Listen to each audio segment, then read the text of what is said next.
Fala pessoal, seja bem-vindo a mais um vídeo aqui do meu canal, onde eu falo de estratégia, de gestão de negócios como um todo. E hoje o tema é a fórmula da estratégia, a equação da estratégia e do estrategista. Sabe aquele papo lá que a gente sempre ouve falar da visão estratégica, ter discussões estratégicas? Como que a gente pode tangibilizar isso em termos matemáticos e numéricos? Será que é possível?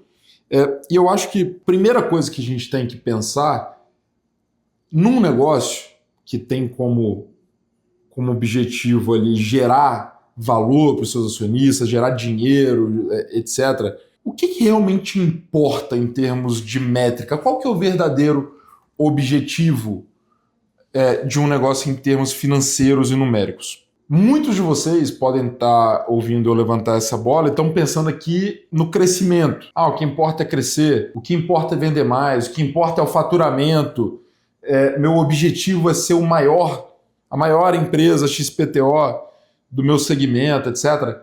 Será que essa de fato, né, a receita, o faturamento, as vendas, são de fato as métricas que importam? E vários autores se dedicaram a discutir, a refletir sobre isso, e o próprio Michael Porter, ele traz para a gente uma visão de que o faturamento é uma péssima métrica para avaliar a estratégia de um negócio.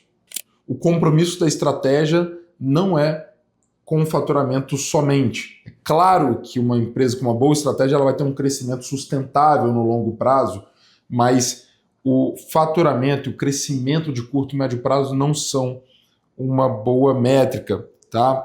Isso porque faturamento se compra. E o exemplo clássico é quando a gente fala assim, que se a gente pegar uma nota de $100 e vender ela por $50, a gente faturou $50. Só que a gente perdeu o dinheiro no final do dia.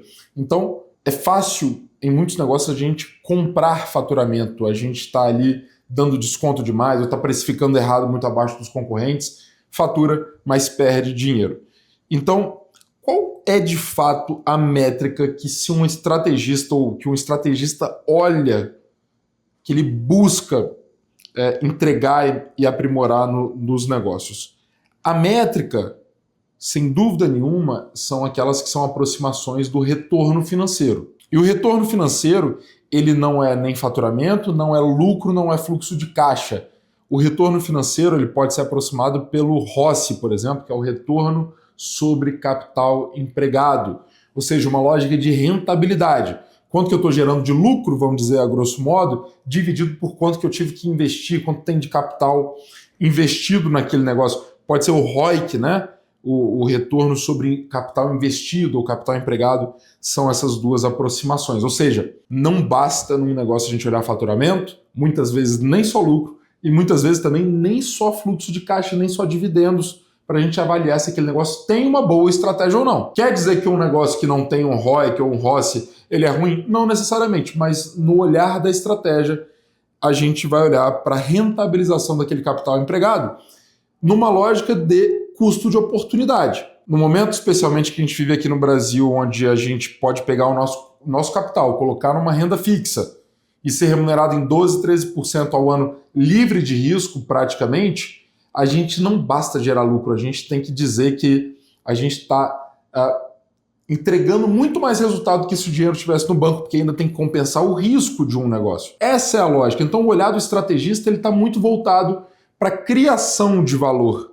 Criação de valor, ou seja, fazer com que o meu ROIC, meu retorno sobre o meu capital investido, seja muito maior do que o meu WACC, que é o meu custo do capital, o meu custo de oportunidade, tá bom? Então esse seria o olhar do estrategista, gerar valor. Querem uma estatística legal para talvez provocar um pouco a gente? 94% das empresas que são líderes de faturamento dos seus setores no mundo todo não são as que têm o maior retorno financeiro. É isso mesmo que você entendeu. Apenas 6% daquelas que são as que mais faturam nos seus setores também são as que mais ganham dinheiro. Mas 94% fatura muito, mas não tem um retorno financeiro líder no segmento. Isso dá um bug às vezes na nossa cabeça, porque às vezes a gente é tão orientado a vendas que a gente acaba esquecendo que entre as vendas e o bolso do acionista tem muita coisa, tem muita água que passa debaixo dessa ponte, né? custos, despesas, depois do EBITDA, do lucro líquido, a gente vai olhar por CAPEX, a gente vai olhar dívidas, amortização, etc. Então a gente precisa compreender isso, compreender essa fórmula, que é o que eu estou chamando aqui de fórmula do estrategista. O que é a fórmula do estrategista? Bom, vamos pensar aqui em métricas unitárias, tá? Pega uma empresa, se ela vende produtos ou serviços, e nós vamos analisar lá uma unidade daquele produto ou serviço. Aqui no caso da VPX, por exemplo, a gente vende produtos de consultoria. Vamos pegar um produto de consultoria para a gente analisar, e aí a gente começa a chegar à fórmula, eu vou pedir para botar aqui bem bonito aqui na tela, preço menos custo, que é a margem, ou seja, qual que é o preço que eu cobro num programa de consultoria, qual que é o custo alocado para entregar aquele programa. Vamos trazer valores aqui para a gente exemplificar. Vamos supor que eu cobre 10 mil reais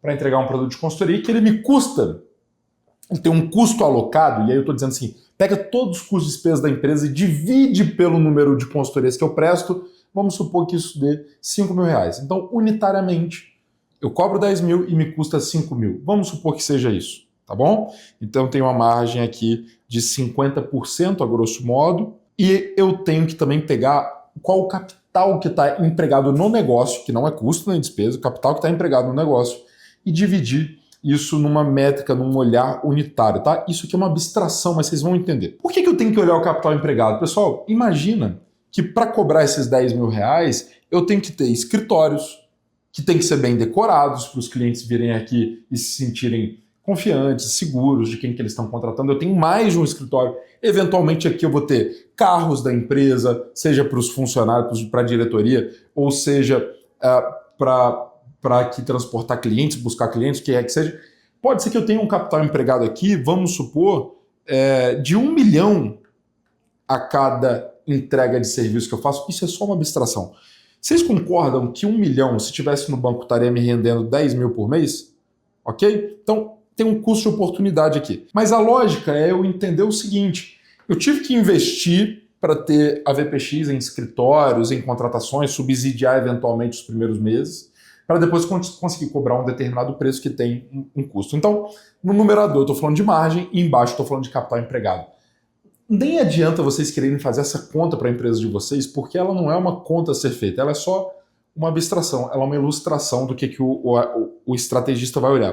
O estrategista ele vai olhar as desproporcionalidades entre esses três termos. O que eu consigo mudar de custo, capital empregado, que vai me permitir cobrar mais caro? Se eu tiver um escritório mais bonito, isso me permite cobrar mais caro? Ou, eventualmente, se eu cobrar mais barato o meu produto de consultoria, eu posso talvez nem ter escritórios e operar tudo de casa? O estrategista ele vai buscar formas de reorganizar esses três elementos dessa fórmula, tá? Eu vou dar alguns exemplos para vocês, tá? Isso aqui é o que a gente chama de assimetrias e desproporcionalidades, tá, pessoal? Pensa o caso da Zara. O caso da Zara é muito interessante porque eles encontraram uma desproporcionalidade lá naquele fator de custo. O que a Zara encontrou?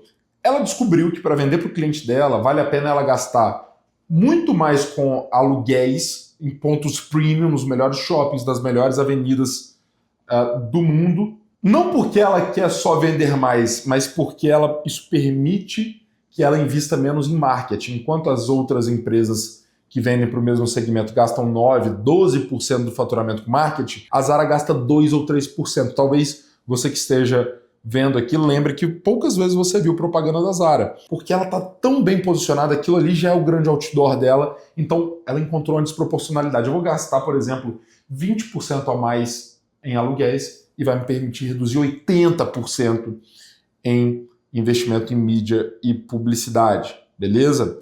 A Apple tem, a gente tem vários casos de proporcionalidade. A Apple, eventualmente, ela encontra desproporcionalidades e ela vai gastar mais para fazer o iPhone. Ela vai gastar, sei lá, vamos supor, ela gasta 30% a mais do que a Samsung gasta para fazer um Galaxy, só que talvez isso permita, talvez não, o fato é que permite ela cobrar o dobro do preço. Então, o olhar do estrategista, pessoal, ele está na desproporcionalidade. É onde que eu vou gastar R$1 a mais e me permite cobrar R$10 a mais? Ou onde que eu corto R$10 de custo para oferecer R$1 a menos no preço. Ou, eventualmente, o caso do Uber.